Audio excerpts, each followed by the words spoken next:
Hello everyone, I hope you are doing well. Now today's problem is maximum subsequence score.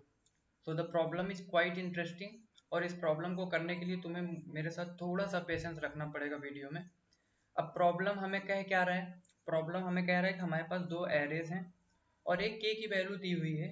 अब actually हमें करना क्या है कि हमें के नंबर्स पिक करने हैं नम्स 1 में से या तो नम्स 2 में से, और वो के नंबर सबसीक्वेंस हो सकते हैं। सबसीक्वेंस क्या होता है कि किस ऑर्डर मेंटेन रखना है।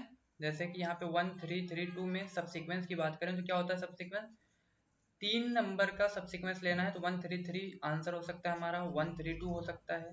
ठीक है, कहने का मतलब ऑर्डर सेम रखना है, किसी एक एलिमेंट को मल्टीपल एलिमेंट्स को स्किप कर सकते हो और साइज मेंटेन करके रखनी है। तो ये मेरा हो जाएगा सबसीक्वेंस।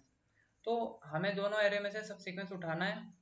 अब हमें क्या करना है, मैक्सिमम स्कोर जनरेट करना है। स्कोर जनरेट करने की कंडीशन क्या है कि जो एलिमेंट जिस इंडेक्स पे नम्स 1 में से उठाओ, सेम उसी इंडेक्स पे से वो एलिमेंट तुम्हें नम्स 2 में से भी उठाना है। लेकिन नम्स 1 में जिन एलिमेंट्स को उठाओगे उनका सम निकालना है, उसको मल्टीप्लाई करना है नम्स 2 में जो सारे एलिमेंट्स निकालोगे उनके मिनिमम से। कहने का मतलब यहाँ पे ये है कि जैसे k इज इक्वल टू 3 दिया हुआ है, तो मैंने लेटर सपोज 1 3 3 निकाल लिया। ठीक है, 1 3 3 का सम क्या है, 7। 7 इंटू, अब मैंने 0 1 और 2 इन्हीं तीनों इंडेक्स को उठाया था नम्स 1 में, तो नम्स 2 में भी मुझे इन्हीं तीनों इंडेक्स को उठाना पड़ेगा और उन तीनों का मिनिमम लेना होगा। तो 1 है तो इसका आंसर जो आएगा 7 आएगा। बट क्या 7 मेरा मैक्सिमम पॉसिबल आंसर है? तो नहीं, इसके लिए हमें पूरा एरे चेक करना पड़ेगा।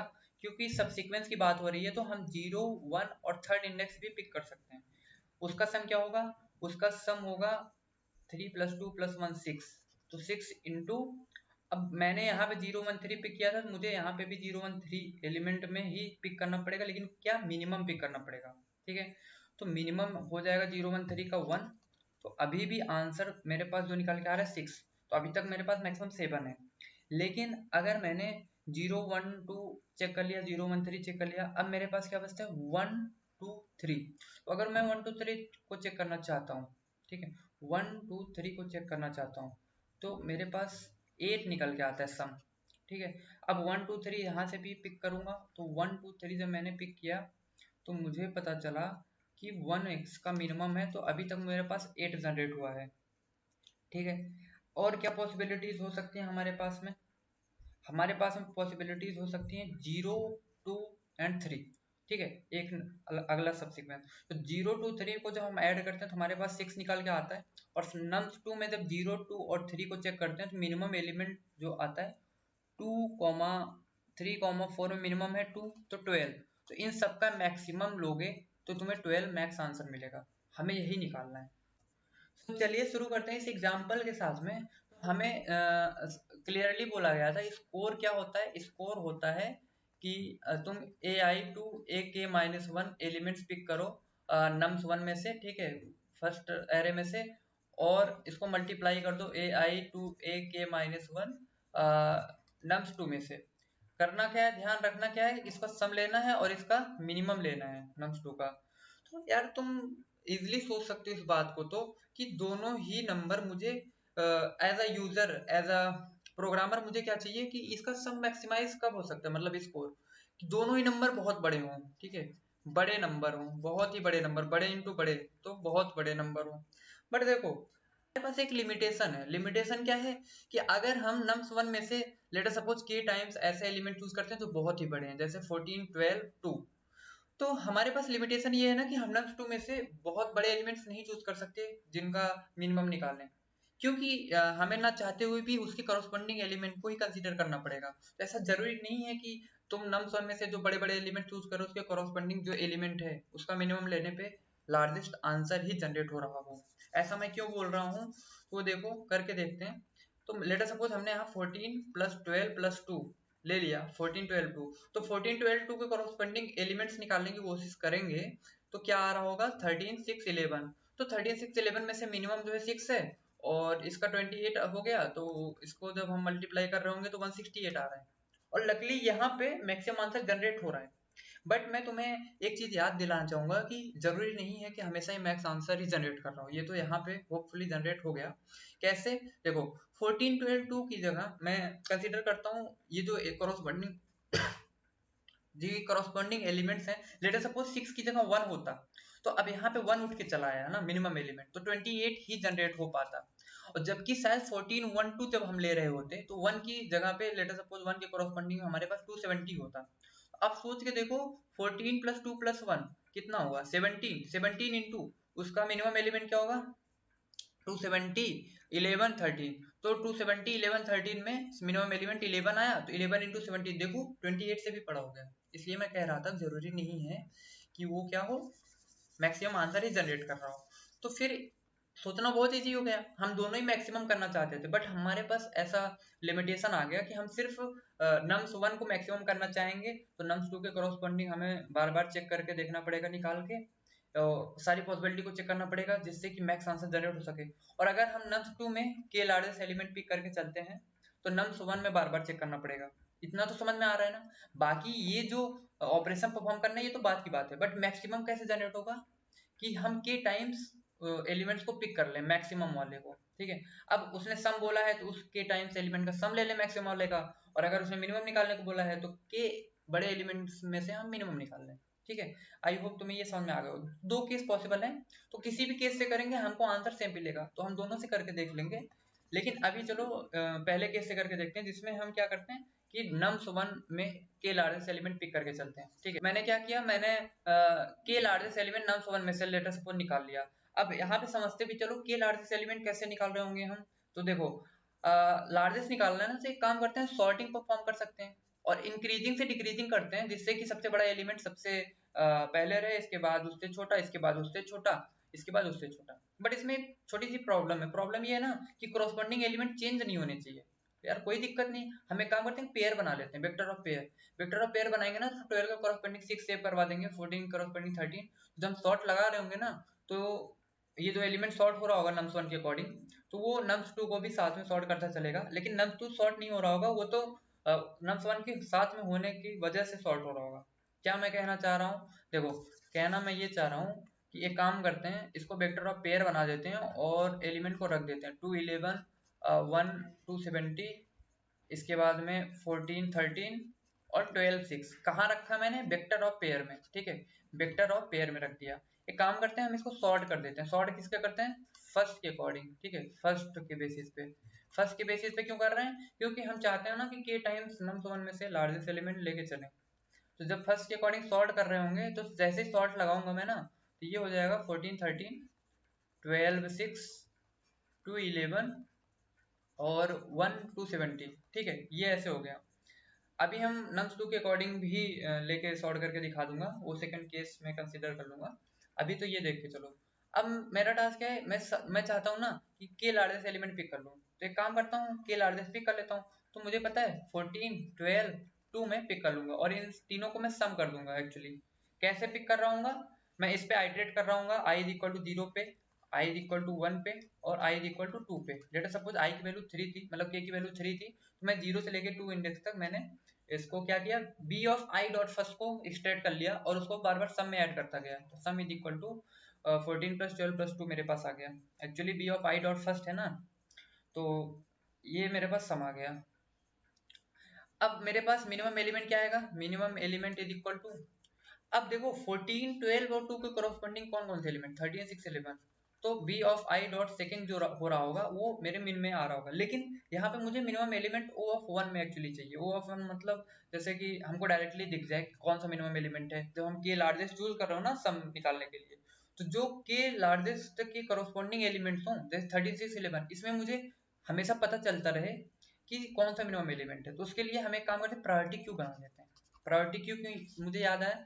क्योंकि मुझे जब याद आता है ना कि के लार्जेस्ट या के स्मॉलेस्ट एलिमेंट निकालना है, ठीक है, स्ट्रीम में स्मॉलेस्ट या लार्जेस्ट निकालना है, तो प्रायोरिटी क्यू सबसे पहले याद आता है। प्रायोरिटी क्यू क्या करता है? डेटा को सॉर्ट करके रखता है। अब मुझे क्या करना है कि सबसे छोटा एलिमेंट सबसे ऊपर चाहिए, तो मुझे मिन हीप बनाना पड़ेगा। ठीक है, मिन हीप बनाना पड़ेगा। आई होप तुम्हें सी प्लस प्लस में मिन हीप या जावा जो भी तुम लैंग्वेज हो मिन हीप बनाना आता होगा। नहीं आता तो सिंपली सर्च कर लेना, इंट्यूशन यहाँ समझ के जाओ पहले। तो मिन हीप हम बनाएंगे। मिन हीप का अभी मैं सबको सिंटेक्स वगैरह सब दिखा दूंगा। तो मिन हीप मैंने बना लिया। मिन हीप में क्या हो रहा होगा, जब मैंने 14 निकाला ना यहाँ से i इक्वल टू 0 पे था, तो मैंने b of i dot first को सब में ऐड किया तो 14 ऐड हुआ। अब b of i dot second को मैं क्या क्या करूंगा, प्रायोरिटी क्यू में डाल दूंगा, जो कि मिन हीप है मेरा। अब i इक्वल टू 1 पे आया मैं, तो 12 को मैं फिर से सब में ऐड कर रहा, लेकिन 12 के क्रॉसपेंडिंग 6 है, तो मैं 6 को क्या करूंगा, प्रायोरिटी क्यू में डाल दूंगा। तो प्रायोरिटी क्यू मेरा मिन हीप है, तो उस वजह से मेरा 6 ऊपर चला जाएगा, 13 नीचे आ जाएगा। ठीक है, फिर से क्या हो रहा होगा कि मैं next element to B of I dot first 2 है, तो B of I dot second मैं अगेन क्या करूंगा, मैं डाल रहा हूँ प्रायोरिटी क्यू में, लेकिन प्रायोरिटी क्यू ये जो मिन हीप है, तो ये 6 11 13 हो जाएगा। ठीक है, हमेशा ये डिक्रीजिंग से इंक्रीजिंग की तरफ एलिमेंट को सॉर्ट करके रखेगा, क्योंकि मिन हीप मैंने बनाया, तो लोएस्ट एलिमेंट सबसे ऊपर रहेगा। अब क्या करूंगा मैं, देखो सम मेरे पास आ गया 28 इंटू मिनिमम एलिमेंट क्या होगा, पी क्यू डॉट टॉप। ठीक है, पी क्यू डॉट टॉप करके मैंने निकाल लिया, जो कि 6 है। तो 28 इंटू 6 क्या हो गया, 168। ठीक है, अब जैसा कि मैंने यहाँ पे टेस्ट केस चेंज कर दिया, 270 लिख दिया है, तो तुम्हें भी दिख रहा होगा कि ये मेरा मैक्स आंसर नहीं है। ठीक है, मैं यही तुम्हें दिखाना भी चाह रहा था, जरूरी नहीं है कि जो हमने शुरू में एलिमेंट बड़ा वाला ले लिया के लार्जेस्ट, तो वो जरूरी नहीं है कि लार्जेस्ट जनरेट ही कर रहा हो, क्योंकि सेकंड पैरामीटर पे भी डिपेंड करता है ना। अब मैं देखो क्या करूंगा, मैंने जो बात कही उसको ध्यान से सुनना, कि मैंने बोला सेकंड पे भी डिपेंड करता है, तो मैंने के लार्जेस्ट को चूज कर लिया सम नम्स 1 में से। एक काम करता हूँ ना, नम्स 2 को चेंज करने की कोशिश करता हूँ। अगर मैं अपने स्मॉलेस्ट एलिमेंट को बढ़ाऊंगा तो शायद मुझे मैक्सिमम आंसर मिले ना, क्योंकि सम में मेरे पास पहले से ही सबसे बड़े एलिमेंट्स हैं, के लार्जेस्ट एलिमेंट। अब नम्स 2 में मुझे एलिमेंट्स को इंक्रीज करना है। इंक्रीज कैसे हो सकता है कि ये स्मॉलेस्ट एलिमेंट चेंज होके 11 बन जाए, तो मेरे लिए एडवांटेज है। जो मेरे मिन हीप में सबसे छोटी वैल्यू है उसको पॉप कर दो। ठीक है, जिससे कि मिन हीप में मैं एक नई वैल्यू डाल सकूं, ये i इक्वल टू 3 वाली डाल सकूं।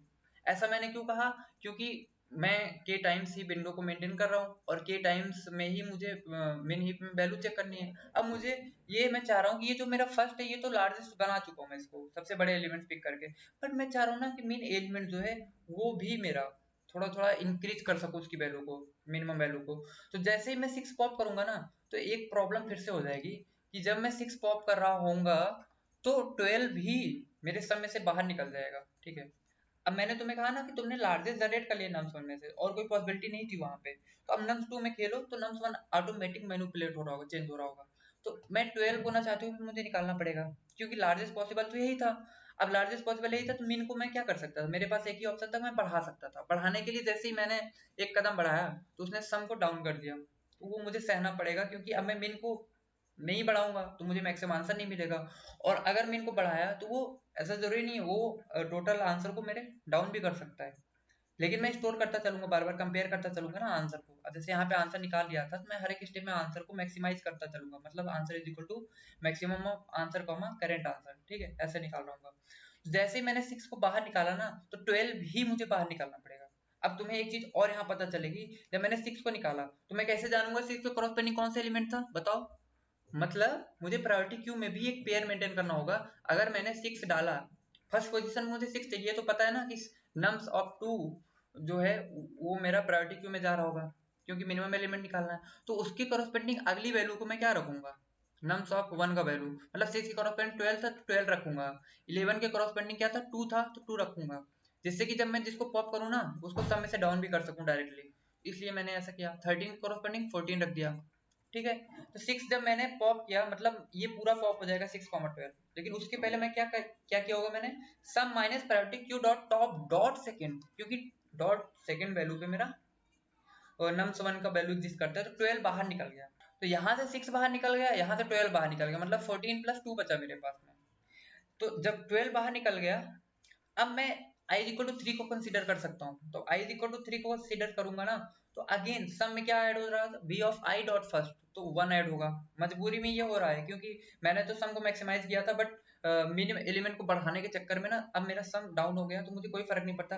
शायद कोई ऐसा मिनिमम एलिमेंट मिल जाए मुझे, जो सम से मल्टीप्लाई होके, सम के छोटे होने पे भी सम से मल्टीप्लाई होके बहुत बड़ा आंसर जनरेट करते, इस वजह से मुझे ऐसा करना पड़ा। तो सम में मैंने priority queue dot top dot second को पॉप किया, मतलब जो मेन एलिमेंट के कॉरस्पॉन्डिंग वैल्यू थी उसको सब में से बाहर निकाला। और मेन एलिमेंट में मैंने ये एलिमेंट कौन सा डाल दिया, बताओ कौन सा डाल दिया, जो B of I dot second पे था 270, उसको मैंने क्या डाल दिया, 270 को डाल दिया मैंने यहाँ पे। और लकीली जो 270,1 है वो सबसे नीचे ही आ रहा होगा, ठीक है, प्रायोरिटी क्यू में मेरा मेन हीप है। तो अब मेरा प्रायोरिटी क्यू का टॉप वैल्यू क्या है, 11 है, ठीक है 11। तो 14 प्लस 2 प्लस 1 मतलब ये हो गया 17, और 17 इंटू मेरा हो गया 11। 17 इंटू 11 जब मैं करूंगा तो यहाँ पे क्या आएगा, 11 7 77, और 11 वन 11 प्लस 7 187, मतलब आंसर अपडेट हो गया। तो मैं बार बार क्या निकाल रहा हूँ, answer is equal to maximum answer comma this operation sum into priority Q dot top dot first, ठीक है, इनटू कर रहा हूँ बार बार। तो 187 अभी तक मेरे पास मैक्सिमम आंसर आ गया। देखिए ये सम कम हुआ लेकिन मिनिमम एलिमेंट मुझे ऐसा मिल गया ना यहाँ पे, जो कि मेरे ओवरऑल आंसर को मैक्सिमाइज कर दिया उसने अभी तक। अब मैं फिर से क्या करूंगा, मैं मिन एलिमेंट को फिर बढ़ाना चाहूंगा, ठीक है। मैं अब ऐसा कर नहीं पाऊंगा क्योंकि मुझे के एग्जैक्टली के एलिमेंट्स पिक करने थे। तो मैं विंडो को कैसे निकाल रहा हूँ, एक बार मैंने i इक्वल टू 0 से i लेस देन k तक एक बार लूप चला के प्री कैलकुलेशन कर लिया। इसके बाद i is equal to k से i less than vector dot size में एक एलिमेंट पीछे से ये पॉप कर रहा हूँ, तो ये इसको डाल रहा हूँ प्रायोरिटी क्यू में, ठीक है। तो ऐसे से एक एक स्टेप आगे बढ़ रहा हूँ, इसलिए मेरा आंसर यहीं पे खत्म हो जाएगा और मैक्सिमम आंसर मुझे क्या मिला 187। तो देखो अब ये रहा सिंटेक्स तुम्हारा सी प्लस प्लस के लिए है, जावा वाले डिस्कस सेक्शन से चेक कर सकते हैं। आई होप तुम्हें अच्छे से समझ में आ गया होगा। तो प्रायोरिटी क्यू जो है वो मैंने कैसे लिया, मिन हीप बनाया मैंने। अब पेयर क्यों लिया मैंने तुम्हें बता दिया, मैंने पहले पेयर नहीं लिया था, लेकिन जब मैंने कैलकुलेशन करना चालू किया ना तो मुझे ऐसा रियलाइज हुआ कि पेयर लेना पड़ेगा, क्योंकि जिस एलिमेंट को पॉप कर रहा हूँ उसके करस्पॉन्डिंग एलिमेंट को मुझे सम से डाउन भी करना पड़ेगा। ये देखो डाउन भी करना पड़ेगा। और मैंने ये भी बता दिया कि फर्स्ट पोजीशन पे प्रायोरिटी क्यू की क्या होगा, nums2 की वैल्यू होगी, ठीक है। क्योंकि मैंने k टाइम जो लार्जेस्ट एलिमेंट चूज किया वो nums1 में से चूज किया, ठीक है। कैसे, देखो nums1 को मैंने फर्स्ट पोजीशन पे रखा है वेक्टर में, जिससे कि nums1 के अकॉर्डिंग डिक्रीजिंग ऑर्डर सॉर्ट हो जाए, जैसे 14 13 12 ये nums1 हो गया, ठीक है। अब nums2 क्या होगा, वो मिन एलिमेंट मेरा प्रायोरिटी क्यू में जा रहा होगा। तो इसलिए मैंने क्या कहा, प्रायोरिटी क्यू में फर्स्ट पोजीशन पे क्या होगा, nums2 की वैल्यू होगी, और वेक्टर में मेरा क्या होगा, फर्स्ट पोजीशन पे nums1 की वैल्यू होगी, क्योंकि k टाइम्स लार्जेस्ट मुझे निकालना है nums1 के अकॉर्डिंग। तो मैंने सॉर्ट कर दिया वेक्टर को ग्रेटर ये फंक्शन यूज करके, डायरेक्ट ये फंक्शन क्या करता है कि डिक्रीजिंग ऑर्डर में सॉर्ट कर देता है, इंक्रीजिंग से डिक्रीजिंग। आई होप तुम्हें पता होगा। लॉन्ग लॉन्ग सम क्यों लिया, क्योंकि लॉन्ग लॉन्ग मुझे रिटर्न करना था। मैंने तुम्हें बताया ना एक विंडो पहले ऐसे k इक्वल टू 3 है ना, यहाँ पे मान लो और भी वैल्यूज हैं, तो ये पहले प्री कैलकुलेट कर लो इसके लिए आंसर, जिससे कि अगले में ऐसे एक एक स्टेप आगे बढ़ो। इस फॉर लूप की हेल्प से ऐसे एक एक स्टेप आगे बढ़ो, पहले इसको प्री कैलकुलेट कर लो विंडो को, इजी रहता है करना। तो मैंने क्या किया, sum plus is equal to B of I dot, मतलब 14 ऐड हुआ, 13 ऐड हुआ, 12 ऐड हुआ, सम में मेरे क्या आ गया, ये शुरू की 3 लार्जेस्ट वैल्यूज आ गई। और मिन हीप में मेरे क्या जा रहा होगा, मिन हीप में लेट सपोज यहाँ पे 1 है, यहाँ पे 10 है, यहाँ पे 6 है, तो 1 10 6 गया होगा मिन हीप में मेरे। तो 6 1 मेरा सबसे टॉप पे होगा मिन हीप में, तो मैंने आंसर में निकाल लिया, ठीक है। बट ये मैक्सिमम आंसर जरूरी नहीं है, क्योंकि अब मैं क्या करूंगा, अब मेरे पास ये लार्जेस्ट एलिमेंट है, अब मैं इन पे बेट लगाऊंगा कि भाई तू मेन एलिमेंट को इंक्रीज कर दे कैसे भी करके। और मेन एलिमेंट इंक्रीज होगा, तुम्हें पता है नम्स वन जो मैंने ऐड किया सम में वो डाउन भी हो सकता है, बट मैक्सिमम आंसर जनरेट हो सकता है, जैसा कि अभी हमने देखा था। तो मैं क्या करूंगा, सम माइनस इक्वल टू मिन heap dot top dot second. अब ऐसा मैंने क्यों किया, क्योंकि तुम्हें पता है ना मिन हीप का जो मुझे स्मॉलेस्ट एलिमेंट है वो पॉप करना है, तो 1 मैंने पॉप करना है मुझे। तो 1 के कॉरस्पॉन्डिंग, बट मेरे पास 14 है, तो 14 को भी मैंने इसलिए रखा था अपने पास में, ठीक है, इसलिए मैंने पेयर लिया था। तो टॉप डॉट सेकंड का क्या मतलब, सब में से 14 को बाहर निकालना पड़ेगा मुझे ना चाहते हुए भी। सब में जो मेरा 14 प्लस 12 प्लस 13 था, अब वो 14 निकल जाएगा क्योंकि 1 पॉप हो गया मिन हीप में से। अब क्या होगा कि जब अगला एलिमेंट अगला एलिमेंट क्या होगा, जैसे 1 10 6 8 है, तो अब ये 3 एलिमेंट मैंने शुरू के मिन हीप में कंसीडर कर लिए थे, अब मुझे अगला एलिमेंट कंसीडर करना है। तो अगला एलिमेंट जैसे मैं मिन हीप में डालूंगा, मैं क्यों डाल रहा हूँ, मैं सोच रहा हूँ ना कि ये 1 जो मिनिमम एलिमेंट है ये इंक्रीज हो जाए इसकी वैल्यू, ऐसा ऐसा सोच के मैं आगे बढ़ रहा हूँ एक एक स्टेप यहाँ पे। तो ठीक है 11 मैं डाल दूंगा सम के अंदर, क्योंकि अब अगला एलिमेंट जो है प्रायोरिटी क्यू का 8 है, तो मेरे पास सम में 11 ऐड हो जाएगा, तो इसकी भी कुछ वैल्यू आएगी, लेट सब कुछ x आ गई, ठीक है। अब 8 जब मेरा मिन हीप में जाएगा तो 1 बाहर निकल के 10 6 8 में से 6 मेरा मिनिमम एलिमेंट रहा होगा। तो इसीलिए मैंने क्या किया, अगेन क्या किया, सम x into priority Q dot top dot first, मतलब 6 से मल्टीप्लाई हो जाएगा। अगेन मेरा कंपेयर हो रहा है आंसर, तो आंसर यहाँ पे अगर मैक्सिमम आंसर जनरेट कर रहा होगा तो अपडेट हो जाएगा, ठीक है। अब इतने से भी मुझे तसल्ली नहीं हुई, मैं चाह रहा हूँ कि मिनिमम एलिमेंट को और बड़ा बनाया जाए, और k टाइम्स ये फिक्स है वैल्यू, क्योंकि k विंडोज ने दिया हुआ है। अब k की वैल्यू यहाँ 3 है, तो इसलिए मैं 3 ले रहा हूँ। तो अगेन क्या होगा कि मिनिमम एलिमेंट पॉप करना चाहूंगा, तो यहाँ पे 6 पॉप हुआ। अब जब 6 पॉप होगा ना, तो मैं अगला एलिमेंट लेते सपोज 18 है, तो 18 प्रायोरिटी क्यू में डालना चाहूंगा मेन हीप में। तो वही चीज, अगर 6 मेरा पॉप हुआ, 6 के क्रॉसपेंडिंग 12 था, तो इसलिए मैंने सम में से 12 निकाल दिया और मेन हीप को मैंने क्या कर दिया, पॉप कर दिया ऊपर वाले एलिमेंट को, 6 को। अब देखो सम में फिर से क्या ऐड होगा, B of I dot first, I किस पे पहुंच गया है, इस लास्ट वाले पे, तो आई डॉट फर्स्ट क्या था, 10 था, तो मुझे ना चाहते हुए भी क्या करना पड़ेगा, 6 के कॉरस्पॉन्डिंग क्या था, 12 था, 12 को बाहर निकाल के मुझे 10 ऐड करना पड़ेगा, 13 प्लस 10 प्लस 11। और अगेन क्या होगा, मेरा 8, 18 और 10 में से मेरा 8 मिनिमम एलिमेंट जनरेट होगा, लेट सपोज फिर से इसकी वैल्यू x थी, x इंटू 8। तो इस तरीके से मेरा आंसर अपडेट हो जाएगा और मैं फाइनली रिटर्न आंसर कर दूंगा। आई होप तुम्हें अच्छे से समझ आ गया होगा। एक बार सबमिट भी करके देख लेते हैं क्या जो मैंने समझाया है और तुम्हें बताया क्या सही है वो। तो ये देखो तुम्हारे सामने मैं सबमिट भी कर दिया। अब एक बार दूसरा केस भी फटाक से देख लेते हैं। अब देखो फटाफट हम ये भी समझ लेते हैं केस 2 के अकॉर्डिंग क्या हो रहा होगा। तो केस 1 में क्या था, हमने क्या किया था, नम्स 1 को मैक्सिमाइज किया था और नम्स 2 को क्या किया था, मैंने उसको मैंने बेट लगाया था बार बार कि नम्स 2 की वैल्यू को बार बार इंक्रीज करो, ठीक है। बट अगर मैं जस्ट उल्टा करना चाहता हूँ कि नम्स 2 को मैं पहले से के जो एलिमेंट्स हैं उनको डिक्रीजिंग से इंक्रीजिंग ऑर्डर सॉर्ट कर लेता हूँ, तो मुझे नम्स 1 पे बेट लगाना पड़ेगा। यही तो है ना कि अगर मैं नम्स 2 को मैक्सिमाइज रख रहा हूँ तो अब नम्स 1 को मैं बार बार चेंज कर रहा हूँ, क्योंकि अब मुझे नहीं पता ना नम्स 1 में जो एलिमेंट आए हैं नम्स 2 के करस्पॉन्डिंग वो सबसे बड़े मैक्सिमम है। समझ में आ रही बात। तो इसलिए मैं क्या करूंगा, अब मैं सॉल्व कर रहा हूँ नम्स 2 के बेसिस पे, क्योंकि नम्स 2 के बेसिस पे अब मैं अपना काम परफॉर्म करना चाहता हूँ, आंसर को मैक्सिमाइज करना चाहता हूँ। तो इसलिए मैंने वेक्टर और पेयर जब लिया ना तो फर्स्ट पोजीशन नम्स 2 रखा, जिससे मैं सॉर्ट फंक्शन लगाऊं ना डायरेक्टली नम्स 2 के अकॉर्डिंग सॉर्ट हो जाए। और ये देखो मैंने ग्रेटर और पेयर ऑफ इन कॉमेंट लिया, तुम्हें पता है ग्रेटर फिर क्या कर रहा होगा, डिक्रीजिंग ऑर्डर में सॉर्ट कर रहा होगा, ठीक है। अब देखो लॉन्ग लॉन्ग सम लिया क्योंकि लॉन्ग लॉन्ग रिटर्न करना था। सम में मेरे अभी भी क्या ऐड हो रहा होगा, नम्स 1 की value, let us suppose nums की 1 की वैल्यू थी 10, 12, 4 और नम्स 2 अब मेरा जब सॉल्ट हो गया तो लेट अस सपोज यहाँ 14 था, यहाँ पे 10 था, यहाँ पे 5 था, ठीक है। इसके अकॉर्डिंग लेट अस सपोज समझ लेते हैं। तो 14 10 5, तो 14 10 5 हमें नहीं ध्यान देना, हमें तो नम्स 1 के अकॉर्डिंग ये ऑपरेशन के अकॉर्डिंग ध्यान देना ना। तो सॉर्ट तो किया नम्स 2 के अकॉर्डिंग, शुरू में लार्जेस्ट एलिमेंट है, बट इसके कॉरस्पॉन्डिंग नम्स 1 में हमको क्या करना है, 10 12 40 को सम में डाल देना है, ठीक है, सम में ऐड कर लिया। और मिन हीप में मैं क्या डाल रहा हूँ, B of I dot second, second position में मेरा नम्स 1 अभी स्टोर है ना, नम्स 1 स्टोर है। तो 10 12 40 को मैंने मिन हीप मिन हीप में हाँ डाल दिया, 10 12 40 इस तरीके से आ गया। अब मैं क्या कर रहा हूँ, मुझे देखो पता है सब मेरा इतना ही था, और जो मेरा लास्ट एलिमेंट था ना, i is equal to K minus one, I is equal to 0, I is equal to 1, I is equal to 2, मतलब k इज इक्वल टू 3 था, तो हम k माइनस 1 तक ट्रेवर्स कर रहे होंगे शुरू में ना। ये देखो ये देखो ये, तो मुझे पता है ना जो लास्ट एलिमेंट है मेरा उसके करस्पॉन्डिंग जो मेरा फर्स्ट वैल्यू है वेक्टर में वो स्मॉलेस्ट होगा, क्योंकि अब मैंने num 2 के अकॉर्डिंग सॉर्ट कर रखा है, ठीक है। आई होप तुम्हें ये देखो समझ में आ भी रहा होगा कि सबसे बड़े से छोटे मैंने सॉर्ट कर रखा है, तो लास्ट अगर विंडो पे मैं लास्ट एलिमेंट पे हूँ उसके करस्पॉन्डिंग तो मिनिमम एलिमेंट होगा। देखो डायरेक्टली मैंने k माइनस वन करके मिनिमम एलिमेंट निकाल लिया। अब मुझे इसको प्रायोरिटी क्यू में पेयर वाला फॉर्म नहीं बनाना पड़ रहा है, इसलिए मैंने सिर्फ इंट लिया है, ठीक है।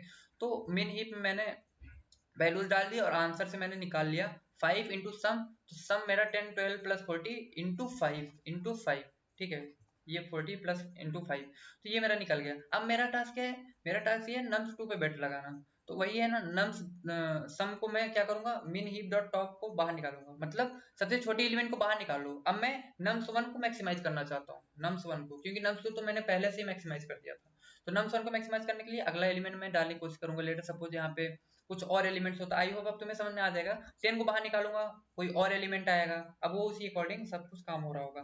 बस यहाँ पे ये समझने वाली बात थी, ये कॉन्सेप्ट कि यहाँ पे मैंने पेयर ऑफ इन कॉमेंट क्यों नहीं लिया, क्योंकि मैं अब ये पक्के से श्योर हूँ ना जिस एलिमेंट को मैंने पिक किया है नम्स 1 में से उसके कॉरस्पॉन्डिंग मुझे स्मॉलेस्ट एलिमेंट मिल रहा है, क्योंकि मैंने नम्स 2 के अकॉर्डिंग सॉर्ट किया था। तो आई होप तुम्हें ये सोल्यूशन भी समझ में आ गया होगा।